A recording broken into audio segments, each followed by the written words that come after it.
আসসালামু আলাইকুম, সবাইকে আমন্ত্রণ জানিয়ে আজকের ভিডিও শুরু করছি।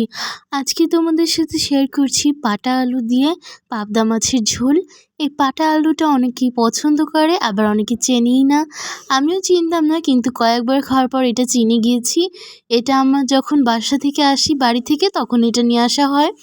অনেক সুন্দর হয় এটা খেতে। তো তোমরা আজকের রেসিপিটা দেখতে থাকো। অত্যাধিক কিছু না, এটা আলুর মতনই খেতে লাগে। তো চলো রেসিপিটি শুরু করা যাক।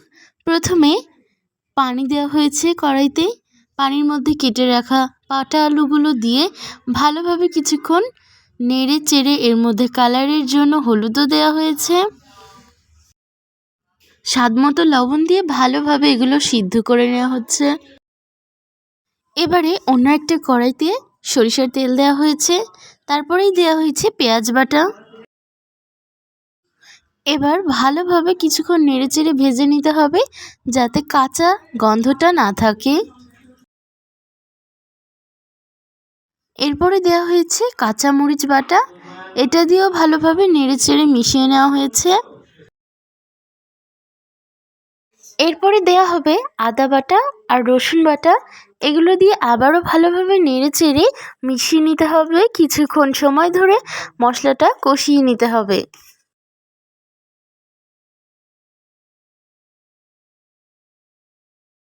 কিছুক্ষণ মশলাটা ভালোভাবে কষিয়ে নিয়ে এর মধ্যে দেয়া হবে গুঁড়া মশলাগুলো, হলুদ গুঁড়ো, মরিচ গুঁড়ো আর ধনিয়া গুঁড়ো দিয়ে ভালোভাবে আবারও মশলাটা ভাজা ভাজা করে নিতে হবে। অল্প পরিমাণে পানি দিয়ে ভালোভাবে নেড়েচেড়ে মিশিয়ে নেওয়া হলো। মশলা থেকে যখন এরকম তেল ঝরে যাবে, তখন এর মধ্যে দিয়ে দিতে হবে সেই সেদ্ধ করে রাখা পাটা আলুগুলো। এরপরেই দেওয়া হলো স্বাদমতো লবণ। স্বাদমতো লবণটা দিয়ে আবারও নেড়েচেড়ে ভালোভাবে মিশিয়ে নেওয়া হচ্ছে। এবার ঢাকনা দিয়ে কুক করে নেওয়ার পালা।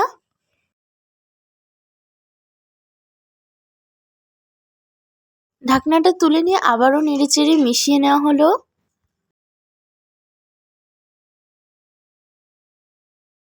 মশলার সাথে ভালোভাবে আলুগুলো কষিয়ে নিতে হবে।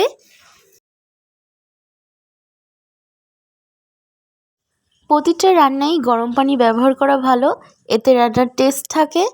আর যেহেতু এটা পাটা আলু রান্না করা হচ্ছে, তো এখানে গরম পানি করে এর মধ্যে সবজিগুলো মানে পাটা আলুগুলো দিয়ে দেওয়া হচ্ছে। অন্যদিকে এখন মাছ ভেজে নেওয়ার পালা। মাছটা ভালোভাবে কেটে বেছে নেওয়া হয়েছে। এবার নুন আর হলুদ দিয়ে কিছুক্ষণ মাখিয়ে রেখে এপিঠ ওপিঠ ভালোভাবে গোল্ডেন করে ভেজে নিতে হচ্ছে। তোমরা কি কখনো পাটা আলু খেয়েছো কি না, যে কোনো রেসিপিই হোক, আমাকে কমেন্টস করে জানিও। আর মাছটা ভেজে নিয়ে অল্প কিছুক্ষণ সময় রান্না করলেই তৈরি হয়ে যাবে পাটা আলু দিয়ে পাবদা মাছের ঝোল।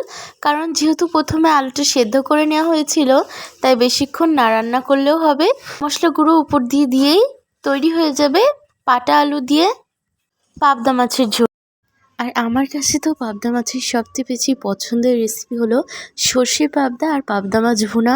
তোমাদের কোন রেসিপিটা ভালো লাগে কমেন্টস করে জানিও।